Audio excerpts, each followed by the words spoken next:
السلام علیکم پیارے بچوں، آج آپ کی اردو کی کلاس ہے جماعت سوئم کے لیے۔ آپ سب اپنی کتابیں کھولیں اور صفحہ نمبر 9 پر آ جائیں۔ تو سب نے صفحہ نمبر 9 نکال لیا؟ اس سبق کا نام ہے حضرت محمد صلی اللہ علیہ وآلہ وسلم کے اخلاق۔ اس سبق میں آج ہم اپنے پیارے نبی صلی اللہ علیہ وآلہ وسلم کی زندگی کے بارے میں پڑھیں گے۔ سبق کو پڑھنے سے پہلے اس کے مشکل الفاظ پڑھ لیتے ہیں۔ سبق کے مشکل الفاظ میں پہلا لفظ ہے توجہ۔ توجہ کا مطلب ہے غور، کسی بات کو غور سے سننا۔ توجہ مطلب غور۔ منافع کا مطلب ہے فائدہ۔ منافع، فائدہ۔ شہرت، شہرت کے معنی ہے مشہور ہونا۔ شہرت کے کیا معنی ہے؟ مشہور ہونا۔ چوتھے نمبر پر ہے خوشخبری۔ خوشخبری کا مطلب ہے اچھی بات، اچھی خبر۔ پانچویں نمبر پر ہے ہجرت۔ ہجرت کا مطلب ہے ایک جگہ سے دوسری جگہ سفر کرنا یا وہاں چلے جانا۔ چھٹے نمبر پر ہے نمونہ۔ نمونے کے معنی ہیں مثال کے۔ اب آپ کتاب کی پڑھائی کی طرف آ جائیں صفحہ نمبر 9 پر۔ صفحہ نمبر 9 پر خاص الفاظ دیکھیں۔ توجہ، غور، منافع، فائدہ، شہرت، مشہور ہونا، خوشخبری، اچھی خبر یا بات، ہجرت، ایک جگہ سے دوسری جگہ جانا، نمونہ، مثال۔ آپ بھی اسی طرح معنی اپنی کتاب پر لکھ لیجئے۔ سبق کی پڑھائی شروع کرتے ہیں۔ اللہ تعالیٰ نے اپنے پیارے نبی حضرت محمد صلی اللہ علیہ وآلہ وسلم کو تمام جہانوں کے لیے رحمت بنا کر بھیجا۔ ہمارے پیارے نبی حضرت محمد صلی اللہ علیہ وآلہ وسلم عرب کے ایک مشہور شہر مکہ میں پیدا ہوئے۔ اس زمانے میں عرب کے لوگ مسلمان نہیں تھے۔ وہ بتوں کی پوجا کرتے تھے، چھوٹی چھوٹی باتوں پر آپس میں لڑائی جھگڑا کرتے اور ایک دوسرے کو قتل کرتے۔ غریب اور کمزور لوگوں کو غلام بنا لیتے اور ان پر ظلم ڈھاتے۔ عورتوں کو کمتر سمجھتے اور ان سے بہت برا سلوک کرتے۔ آپ سلم بچپن ہی سے بلند اخلاق کے مالک تھے۔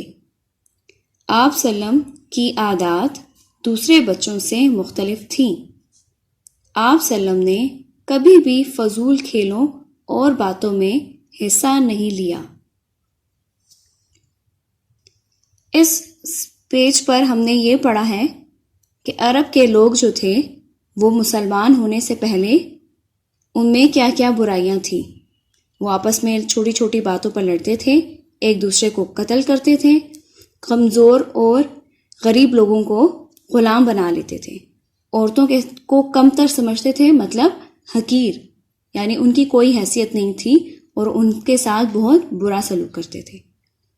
آپ سلم کے اخلاق کے بارے میں کیا ہے؟ بچپن سے مختلف تھے، دوسرے بچوں سے مختلف تھے، فضول کھیلوں میں اور باتوں میں حصہ نہیں لیتے تھے۔ جیسے آج کل کے بچے کھیل کھیلتے ہیں، باتیں کرتے ہیں، اس طرح کے بچے نہیں تھے۔ آپ بہت مختلف تھے تمام بچوں سے۔ صفحہ نمبر 10 پڑھتے ہیں۔ آپ سلم ہمیشہ صاف ستھرے رہتے، دھیمے اور میٹھے انداز میں بات کرتے، جو بات کہتے سچ کہتے، کم بولتے، زیادہ تر خاموش رہتے، بڑوں کی عزت کرتے، غریبوں اور کمزوروں کی مدد کرتے، کبھی کسی سے لڑائی جھگڑا نہیں کرتے۔ حضرت محمد صلی اللہ علیہ وآلہ وسلم 10 سال کے تھے کہ آپ سلم کے دادا حضرت عبدالمطلب وفات پا گئے۔ آپ سلم کے بعد آپ سلم اپنے چچا حضرت ابو طالب کے ساتھ رہنے لگے۔ آپ سلم اپنے چچا کے کاموں میں ان کی مدد کرتے، ان کی بکریاں چرانے اکثر مکے سے باہر تشریف لے جاتے۔ حضرت محمد صلی اللہ علیہ وآلہ وسلم اپنے اچھے اور اعلیٰ اخلاق کی وجہ سے لوگوں میں مشہور ہو گئے۔ جب بھی سچائی اور دیانتداری کا ذکر ہوتا تو سب کی توجہ آپ صلی اللہ علیہ وآلہ وسلم یعنی حضرت محمد صلی اللہ علیہ وآلہ وسلم کی طرف جاتی۔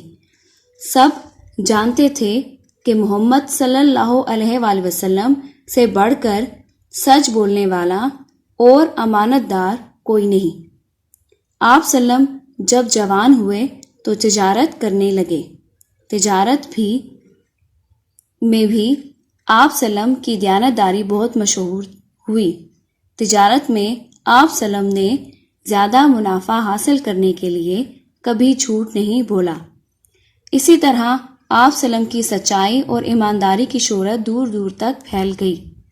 انہی خوبیوں کی وجہ سے کافر بھی آپ سلم کو صادق اور امین کہہ کر پکارتے تھے۔ اس پیج کے اوپر روضہ رسول کی تصویر ہے۔ اس میں یہ پہلا جو بلاگ بنا ہوا ہے وہ پڑھتے ہیں۔ کیا آپ کو معلوم ہے کہ حضرت محمد صلی اللہ علیہ وآلہ وسلم کا نام آپ کے دادا حضرت عبد المطلب نے محمد رکھا؟ یہ عرب میں بالکل ایک نیا نام تھا۔ محمد کے معنی ہیں تعریف کیا گیا۔ دوسرا بلاگ پڑھتے ہیں۔ صادق کے معنی ہے سچا، سچ بولنے والا، اور امین کا مطلب ہے امانت دار۔ یہاں پر سب سے پہلے آپ صلی اللہ علیہ وآلہ وسلم کے اخلاق کے بارے میں بات ہوئی ہے۔ بہت ہی آہستہ اور میٹھے لہجے میں بات کرتے تھے، بڑوں کی عزت کرتے تھے، کمزوروں کی مدد کرتے تھے، کسی سے لڑائی جھگڑا نہیں کرتے تھے۔ آپ صلی اللہ علیہ وآلہ وسلم اپنے دادا کے ساتھ رہتے تھے۔ دادا کی وفات کے بعد وہ آپ اپنے چچا کے ساتھ حضرت حضرت ابو طالب کے ساتھ رہتے تھے۔ پھر یہاں پر ان کے اچھے اخلاق کی وجہ بتائی گئی ہے کہ وہ اپنی سچائی کی وجہ سے مشہور ہو گئے۔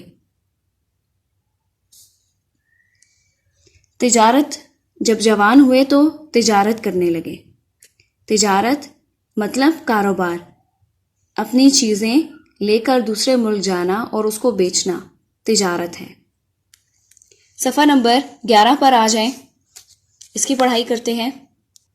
حضرت محمد صلی اللہ علیہ وآلہ وسلم نے اللہ کے حکم پر اپنے نبی ہونے کا اعلان کیا۔ آپ سلم نے لوگوں تک اللہ کا پیغام پہنچایا کہ اللہ ایک ہے، اس کا کوئی شریک نہیں۔ اس پر مکے کے کافر آپ سلم کے دشمن ہو گئے اور آپ سلم کو تنگ کرنے لگے، لیکن آپ سلم ہمیشہ صبر سے کام لیتے۔ آپ سلم نے دشمنوں کے لیے بھی کبھی بددعا نہیں کی۔ آپ سلم نے کبھی کسی سے بدلہ نہیں لیا، یہاں تک کہ اپنے بدترین دشمنوں کو بھی معاف کر دیا۔ آپ صلی اللہ علیہ وآلہ وسلم نے اللہ کے حکم سے 40 سال کی عمر میں اپنی نبوت کا اعلان کیا تھا۔ اس اعلان کے بعد چند لوگ مسلمان ہوئے، باقی جو کافر تھے وہ آپ سلم کے دشمن بن گئے تھے۔ اس کے بعد آپ صلی اللہ علیہ وآلہ وسلم کا مکے میں رہنا بہت مشکل ہو گیا تھا۔ آپ نے اللہ کے حکم سے مکے سے مدینہ ہجرت کی۔ آگے پڑھتے ہیں۔ اللہ تعالیٰ کے حکم پر نبی اکرم صلی اللہ علیہ وآلہ وسلم نے مکے سے مدینہ ہجرت کی۔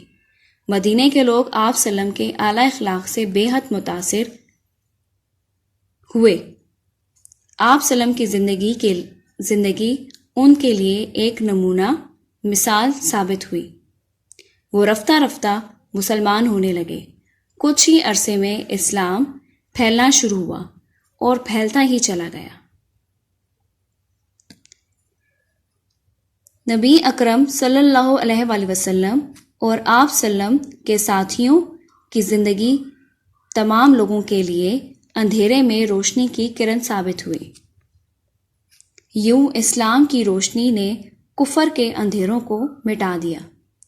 آج 1400 سال سے زیادہ عرصہ گزرنے کے بعد بھی نبی اکرم صلی اللہ علیہ وآلہ وسلم کی زندگی تمام انسانوں اور مسلمانوں کے لیے بہترین نمونہ ہے۔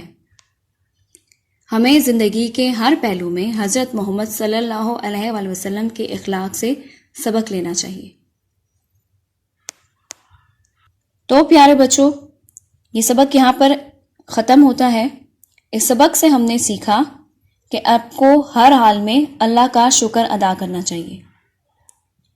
ہر دکھ اور پریشانی میں اللہ سے مدد مانگنی چاہیے اور صبر سے کام لینا چاہیے، جیسے صبر ہمارے نبی کریم صلی اللہ علیہ وآلہ وسلم نے کیا۔ کافروں کے ساتھ کیسا سلوک کرنا چاہیے، تمام انسانوں کے ساتھ کس طرح رہنا چاہیے، ان سب کی مثال آپ صلی اللہ علیہ وآلہ وسلم کی زندگی سے ملتی ہے۔ آپ نے کبھی کسی کو بددعا نہیں دی، آپ نے اپنے دشمنوں کو بھی معاف فرما دیا تھا۔ آپ صلی اللہ علیہ وآلہ وسلم کی ساری زندگی انسانوں کی بھلائی کے لیے گزری۔ آپ صلی اللہ علیہ وآلہ وسلم کی زندگی میں ہم تمام مسلمانوں کے لیے بہترین نمونہ ہیں۔ اگر ہمیں کوئی مشکل پیش آتی ہے تو ہمیں یہ دیکھنا چاہیے کہ قرآن میں اس پہ اللہ کا کیا حکم ہے،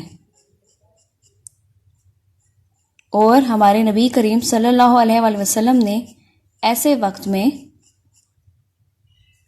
کون سا عمل کیا، کون سا ایسا کام کیا جس سے یہ مصیبت ختم ہو گئی۔